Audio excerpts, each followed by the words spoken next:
ስሙኝማ እስቲ ለክሪስማስ ምን ምን ተገዛላችሁ? እኔ የተገዛልኝን ላሳያችሁ ነው ዛሬ ማለት ነው። በጣም ደስ የሚል ስጦታ ነው የመጣልኝ።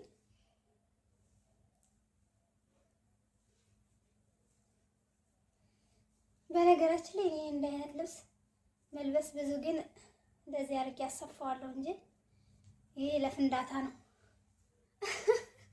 እኔ ፍንዳታ አይደለሁኝም ማለት ነው። ሌላ ደግሞ አለ፣ ቆይ ላሳያችሁ።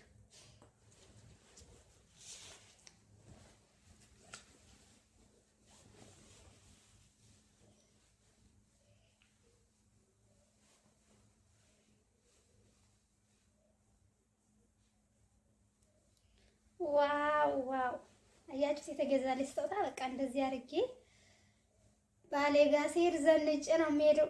ይሄንማ ባሌ ራሱ አይወስድብኝም ብላችሁ ነው ይወስድብኛል። የምር መውሰዱ አይቀርም፣ ግን ያ እድሌ ልሞክር ብዬ ነው እድሌ ልሞክረው ብዬ ነው ማለት ነው። ሽታው ራሱ እንዴት ነው ደስ የሚለው! ዋው! ያምራል አያምርም? አሁን አስተያየት ስጡ እንዴ! ሌላም አለ፣ ቆይ ላሳያችሁ።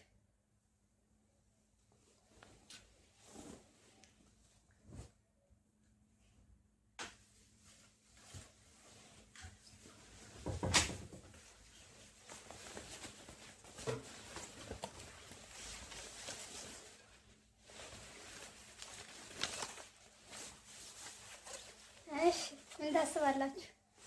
ይሄም አንደኛው ስጦታ ነው።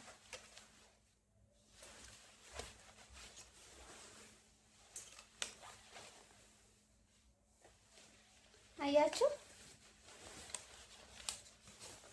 በስጦታ ተንበሸበሽኩ እኮ በቃ ተንበሸበሽኩኝ። ብሽ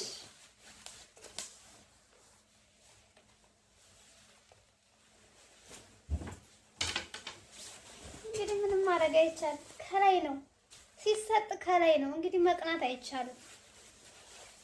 ስጦታው ከላይ ነው። ምንም ማድረግ አልችልም። እንግዲህ ያልተሰጣችሁ ካላችሁ፣ የተሰጣችሁ ደግሞ እንኳን ደስ አላችሁ። ደስታችሁ ደስታዬ ነው ማለት ነው።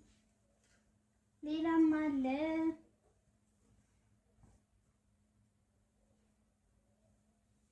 የት ነበር? የት እንዳደረኩት ጠፋብኝ። ሌላም አለ። እዛኛው ቤት ነው ማለት ነው። እዛኛው ቤት መጥቼ ነው። ሌላም ስጦታ አለ እና እንደምታዩት እንግዲህ በክሪስማሳቸው አንበሽብሸውኛል ማለት ነው።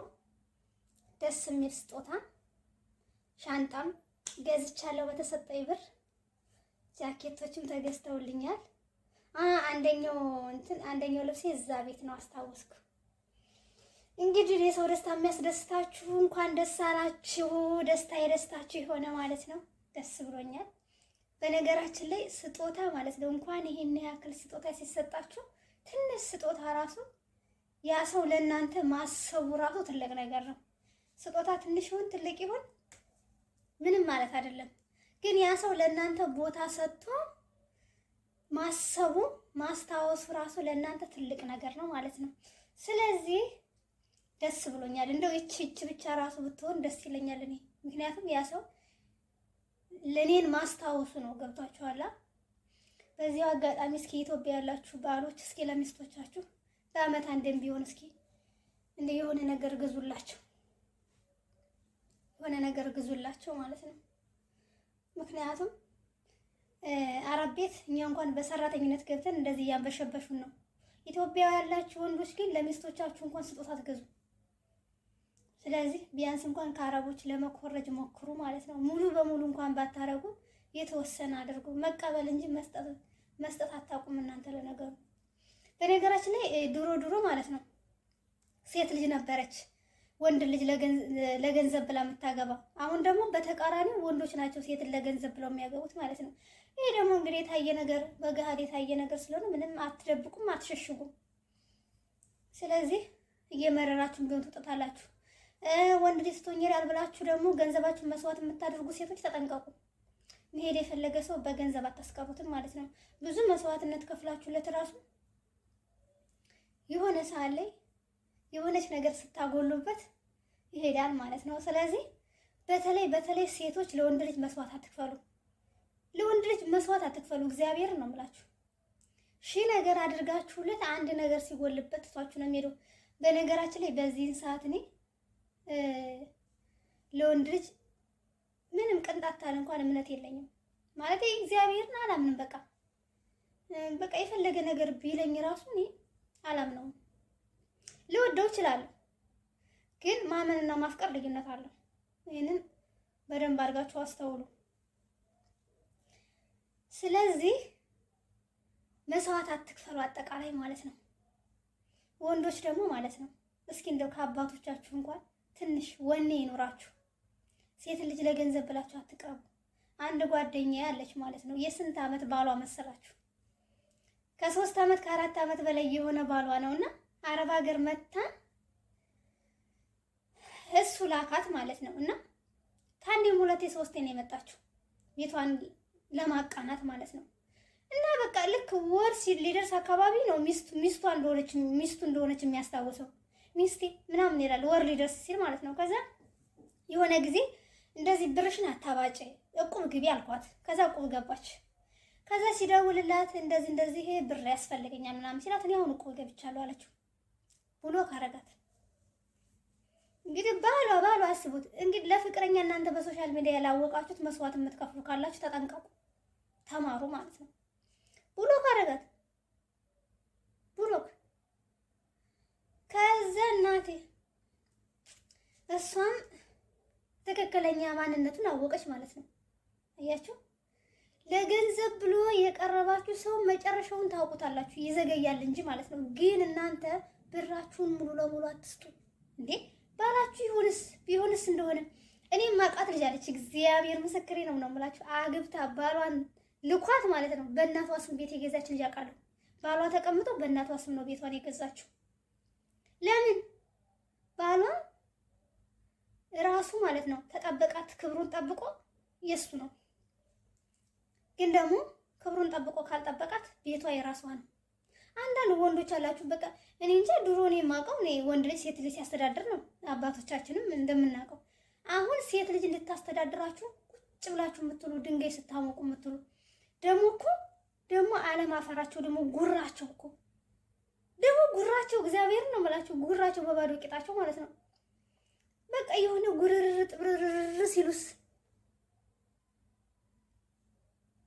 ሺህ ነገር አድርጋችሁላችሁ አንድ ነገር ሲጎልባችሁ ያችን ነገር እያስታወሱ ነው የሚወቅሷችሁ። እንደዚህ አይነት ሰዎች ማለት ነው። ሲጀመር እንደዚህ አይነት ሰዎች እንጃ ወንድ ለማለት ራሱ ይከብዳል። እንደዚህ አይነት ወንዶችን ወንድ ናቸው ለማለት ራሱ ይከብዳል። ማርያምን እንዴ! ወንድ ልጅ በራሱ እኮ ወንድ ማለት እኮ በራሱ እኮ ወኔ ያለው ወንድ ነው። እግዚአብሔር ዝም ብሎ እንዲሁ በቃ መለቃቀም። እኔ የማውቀው ልጅ አለ፣ የኛ ሀገር ልጅ ማለት ነው። ፍቅረኛ አለችው በጣም የሚወዳት የምትወደው። እሷም ታወራኛለች እሱም ያወራኛል። እና እግዚአብሔር ነው የምላቸው አዲስ አበባ ሰርቶ እኛ ሀገር ቤት የሰራ ልጅ አውቃለሁ። እንግዲህ አዲስ አበባ ለራሳችሁ ራሱ ቤት ክራይ ከፍላችሁ መኖር በጣም ከባድ ነው። እሱ አዲስ አበባ ቤት እየሰራ ነው እዛ ክፍለ ሀገርኛ ሀገር ማለት ነው። አሁንማ ሳይጨርስ አይቀርም፣ የሆነ ጊዜ ትንሽ ነው የቀረኝ ብሎ ነበረ። እና እንደዚህ አይነት ወንዶችም አሉ፣ ወኔ ያላቸው ወንዶች ማለት ነው። አንዳንድ ወንዶች ደግሞ ሰው እንዴት ሁሉን ነገር ይነሰዋል? ገንዘብ የላቸው፣ ስራ የላቸው፣ ወይ ስራ ይወዱ፣ ወይ ገንዘብ የላቸው፣ ወይ በቃ ህሊና የላቸው፣ ለሰው ክብር የሚባል ነገር የላቸው። በቃ ሁሉን ነገር እንዴት ሰው ይነሰዋል? እግዚአብሔር በጣም ነው የሚያሳዝኑኝ እኮ እነዚህ ሰዎች። ግን ኧረ በደፋችሁ እናንተስ ኑራችሁን አይጠቅሙም መቼም። ስለዚህ ለማንኛውም ስጦታዬን እንዴት አያችሁት? ላይክ ሼር አድርጉልኝ ማለት ነው። በጣም ደስ ብሎኛል። በነገራችን ላይ እኔ ኢትዮጵያ ነው የምለብሳት፣ እዚህ ሀገር እናቴ ቆጥቤ ነው ማስቀምጣት። ምናልባት አይታወቅም ካገባሁ ያ ከባሌ ጋር እንግዲህ ወጣ ስል ምናልባት ያኔ ትክክለኛ ወንድ ከተገኘ ነው እሱ። ወንዶች ራሱ ሽልጥልጦች ሆናቸዋል። እንግዲህ ፈርዶባቸዋል። እንግዲህ ዛሬ መቼም ወንዶች የሚዶ ካቢስ በስድብ ነው አጥበው የሚያሰጡኝ።